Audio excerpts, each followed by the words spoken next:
ওমা কই মাংস হয়ে গেছে? বাবা এটা কি করছো? এটা কি এই যে সেই শাপলা ফুলের বড়া? আচ্ছা, মাছ ভাজা হয়ে গেছে। আমার জন্য ভোলা মাছটা খেয়েছো? ভালো করেছো। এই ফ্যাসা মাছে প্রচুর কাটা হয়, তাই জন্য মাকে বলেছি ভোলা মাছটা ভাজতে। আমার জন্য ভোলা মাছটা ভেজেছে, আর এখানে ওই শাপলা ফুলের বড়াটা হচ্ছে। বাহ, দেখতেও কিন্তু সেই লাগছে, খেতেও তো মানে খুব ভালোই লাগবে। বাহ বাহ বাহ। তোমার কতক্ষণ লাগবে মা রান্না হতে? আচ্ছা ঠিক আছে, আমি বসে আছি খেতে, তাড়াতাড়ি করে দাও। বসে খেতে মা বলছে এক্ষুনি হয়ে যাবে, তো খাওয়ার সময় দেখা হচ্ছে। বসে বললাম খেতে, মা একদম দেখো কত সুন্দর থালা গুছিয়ে একদম খেতে দিয়েছে। এই যে ডাল যেটা নিয়েছি অল্প, আর এখানে মাংস রয়েছে, এই যে লেগ পিস কত সুন্দর একদম বড়ো সাইজের, আর মাংস রয়েছে, আলু রয়েছে, এটাকেও সাইডে রাখবো। আর এখানে এই দেখো কত সুন্দর একদম এত বড় সাইজের একটা মাছ। ওহো বন্ধুরা, দেখতে সেই লাগছে, একদম পুরো প্রপার ফ্রাই হয়েছে ভোলা মাছ একদম। আর এখানে রয়েছে এই যে শাপলা ফুলের বড়া, আর এখানে রয়েছে লেবু আর লঙ্কা, এগুলো সব সাইডে রাখবো।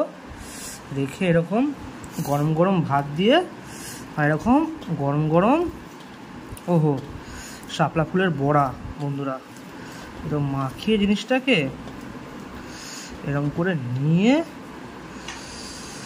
সেই গরম সেই গরম।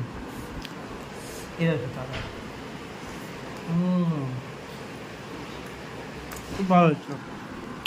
এখন যে মাছটা রয়েছে, এই মাছটা দেখো, মাছ ভাজা। ওহো, আলাদা এরকম গরম ভাতে মাছ ভাজা খেতে পছন্দ করো অবশ্য জানিও কিন্তু আমাকে।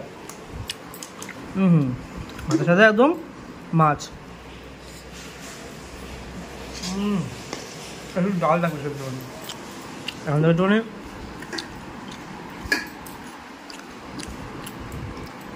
ডাল নেবো।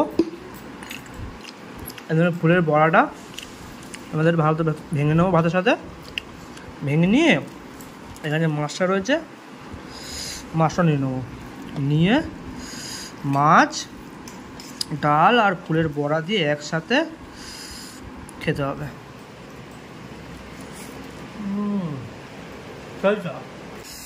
লাল লাল ঝোল। প্রথমে লেগ পিসটা দেখো কত সুন্দর, এখানে স্টমাক রয়েছে, আমার প্রিয় জিনিস স্টমাক। আর এখানে এই যে এত বড় একটা লেগ পিস বন্ধুরা, দেখতেই পাচ্ছ কি সুন্দর লাগছে দেখতে। এটা সাইডে রাখবো। আর এই যে লাল লাল ঝাল ঝাল ঝোল এখান থেকে ঢেলে নেবো পুরো একদম থালার মধ্যে নিয়ে, এবারে এই যে লেগ পিসটা যেটা একটু খাওয়া যাক। ওহো, সেই লাগছে দেখতে একদম।